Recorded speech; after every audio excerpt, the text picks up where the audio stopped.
And one important thing also that we see and we admire very much from Estonia is that being a country that, as compared to this country, Panama, which is 75,000 square kilometers, I think Estonia is one-third of that, basically.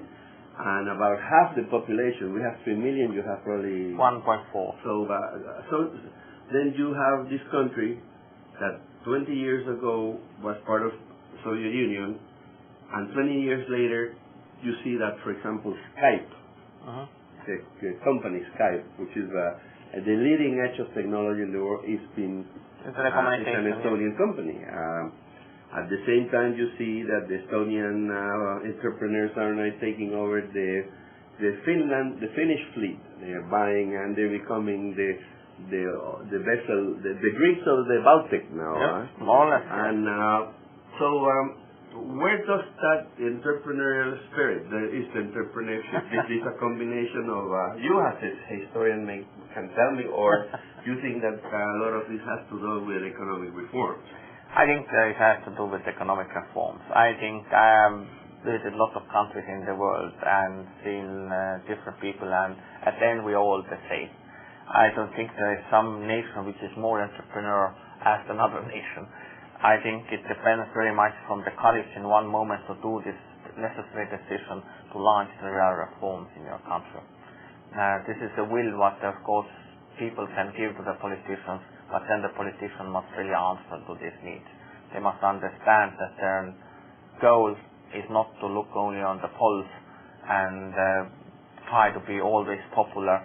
Their target or their role is to really do the job, which means to deliver.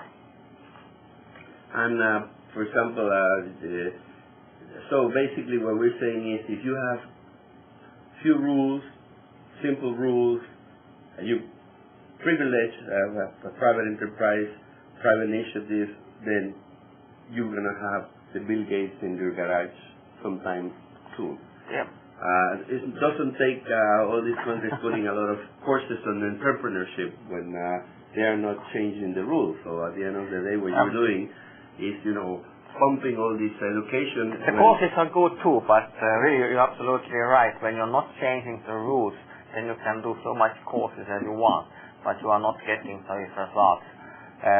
When the government understands that their task is to really empower the people, because looking on the external reform, I was again called to be some kind of father of the external miracle. It is not true. It's not true. The politicians are not making the reform. The people are making the change. Politicians only what they must do and can do is empower people, to create those, give these possibilities for the people, to trust them, to be sure that they can do it. And they do it. That's the most important thing.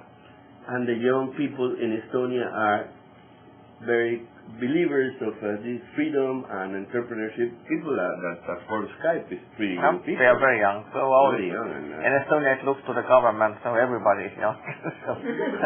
Yeah, well, and I think it's important. Well, you've been now in Guatemala once, I think. You've been in Costa Rica. And this time you've been in Panama, which is a very different economy anyway. But what is the advice that you would have for us that, as they say, we are the continent of the future, and we'd always be. Latin Americans keep struggling and always saying we're going to change, but in 1951, for example, Seoul, the capital of Korea, was a village compared to Bogota.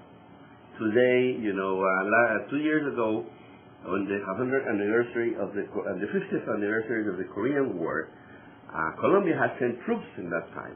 So they sent some of the veterans to the commemoration. And these Colombian ex-soldiers came with tears in their eyes, saying, this country where we fought, was a poor country, peasants, villages, and today we go there and we are now the peasants of the world. So what are you, because you're not a theoretician, you're a historian, that you were the president of Estonia, you run the country, so you have a man that not only look into the theory, but also sat on the driver's sit and run the country for a while, what would be your thoughts about what we Latin Americans could do and should do? I think not. The way is very clear. I think in Latin America, in the deep heart, everybody knows this. Just take the same indexes, what your foundation and so others have done. These are real. This is real things. This is not such a game. Look on these indexes and do your country better. Because the problems of Panama and other countries are very clearly seen in these indexes, where the major weaknesses are. The corruption, the weakness of the institutions, the very weak rule of law. All this, the same thing what we have talked for. That's one of the big areas where the reforms must be done. The second is opening.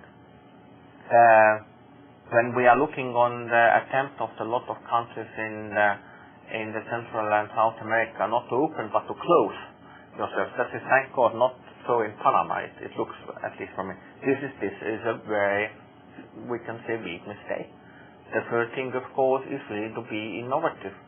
Don't be afraid. I think that, for me, if we're looking in the different politicians, so the people look to be afraid of these reforms. They think that it can do some absolute harm. There is a lot of wasted interest, of course, between those resistance. But don't be afraid. You can really do it. That's only necessary to really to be enough brave to start from something, because the amount of reforms what can lie ahead is large, and each country can do this basing on its own heritage, own culture, own history.